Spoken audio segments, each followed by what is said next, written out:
Are you just getting started with credit cards? Yes? Well, there might be a few mistakes you might want to steer clear of right off the bat. So join me for the rest of this video as we blow the lid off 6 common credit card mistakes most beginners make so you can avoid them.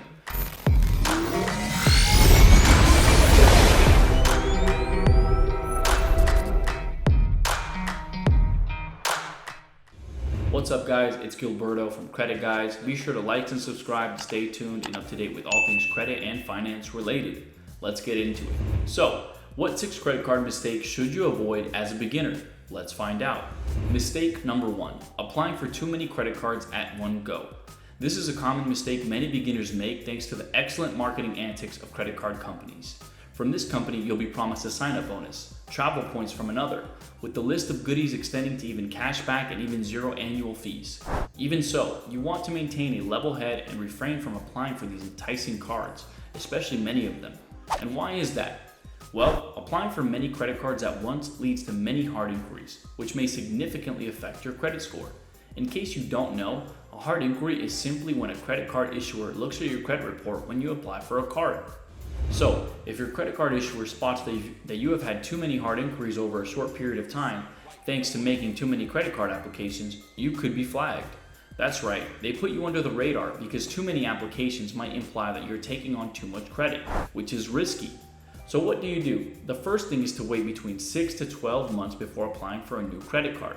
Yes, just avoid rushing your applications. Another thing you could consider is opening one credit card annual fee credit card and using it by making on-time payments in full 4 months.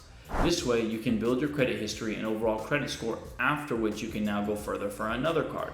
Mistake number 2, getting the wrong cards early in your journey. As I've said, too many credit card companies are out there and each want your business.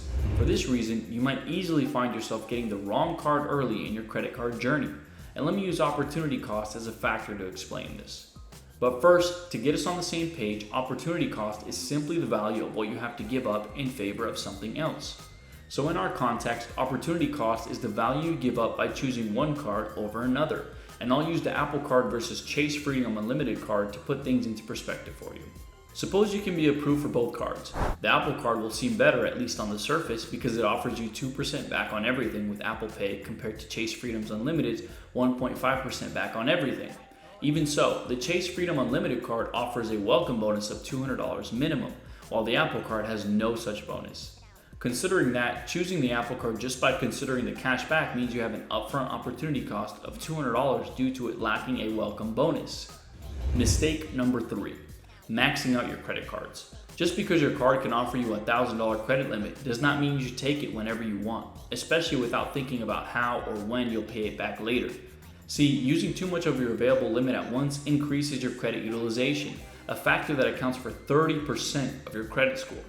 And just to maybe teach you about this concept, credit utilization refers to the percentage of your credit card's limit that you have used.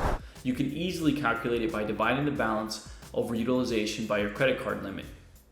Ultimately, you want to keep that figure of your credit utilization anywhere between 0 and 10%. Getting back to maxing your card, you want to keep things low because you also do not want to suffer when paying up. Remember, credit card companies are very happy when you cannot pay because they can charge anywhere between 15 to 25% interest on your statement balance pushed forward.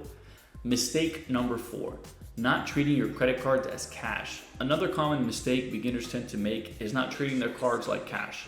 I know how that sounds, so let me elaborate. When it comes to using credit cards, you want to use them to pay for things you have at least that amount in a different bank account in cash. This way you can pay the credit card balance in full when the time comes. Don't make the mistake of thinking credit cards as free money. Most beginners do. Credit cards are a dangerous way of borrowing money and you do not want to fund your life with them. So to be on the safe side, use your credit cards like cash, which means only spending when you know you have the money. Not to forget, you need to be sure you can pay off your balances timely and in full monthly by the payment due date.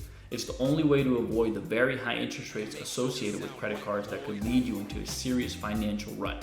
Mistake number 5, falling for 0% APR offers. This is a common mistake, but it really might not seem like it at the start.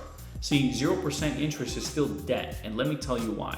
Credit cards, even those with 0% interest, offer you extra money you need to pay off eventually. So in the grand scheme of things, it reduces your cash flow, which is unnecessary unless you really need the credit. Besides, Even a balance with 0% interest could still lead to higher credit utilization, which again undermines your credit score. Mistake number 6, closing a no annual fee credit card. The length of your credit history accounts for 15% of your credit score, so you want as much of it as possible. As such, if you have a no annual fee card that you rarely use and are thinking of closing, you need to rethink that. It really costs you nothing to keep open and positively impacts your credit score. All you have to do is use it a couple times a year, maybe a coffee here, a pizza there, and so on to keep it active. So what am I saying? Do not close your cards because you'll erase all the credit history you have accumulated over time. And if you have an annual fee credit card, you could call them and ask them to downgrade you to a no annual fee option. But don't close it just yet. So here's the thing, your credit score lives with you forever, and you want to do everything to ensure it is in good standing right from the start. So avoid these 6 common mistakes for starters and you'll be well set. If you enjoyed the video, please give it a like and subscribe to the channel and turn on notifications. Until next time.